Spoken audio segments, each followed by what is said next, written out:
It's November, so for some reason that means Game Boy Color. Today we're looking at Street Fighter Alpha, Warrior's Dreams. This is kind of an interesting port, seeing as Street Fighter Alpha 1 was pretty old by this point. We already had Alpha 2 and 3 for a while by now.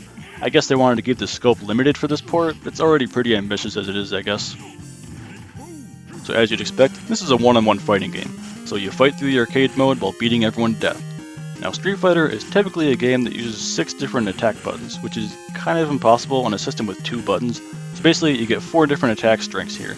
B is punch, A is kick. So tap it lightly for a light attack, and tap it harder for a strong attack.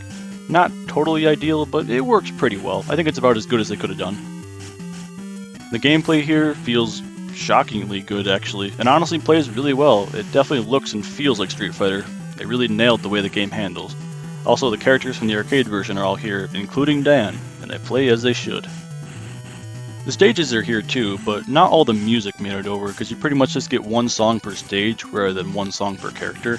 The music can be described as sort of recognizable, I guess, and you also get a training mode where you beat up a non-moving opponent to practice your combos on.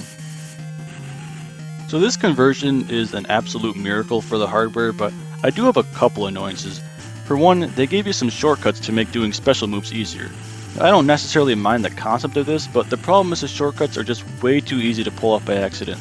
Like you could do the Shoryuken motion just by pushing down forwards, and this led to many times where I meant to crouch and punch, only to badly whiff a dragon punch or a soul throw or something. I really wish there was a way to turn these off, because the regular motions work just fine. Another thing is the sound effects. They kinda suck, to be honest. Because half the time when I hear a sound effect, it's not even immediately clear what sound I'm even supposed to be listening to. It just sounds like random noise half the time. And also, there does not seem to be a 2-player mode, which is a shame. But outside of that, this game is actually extremely good, and it should not have been possible for it to be this good.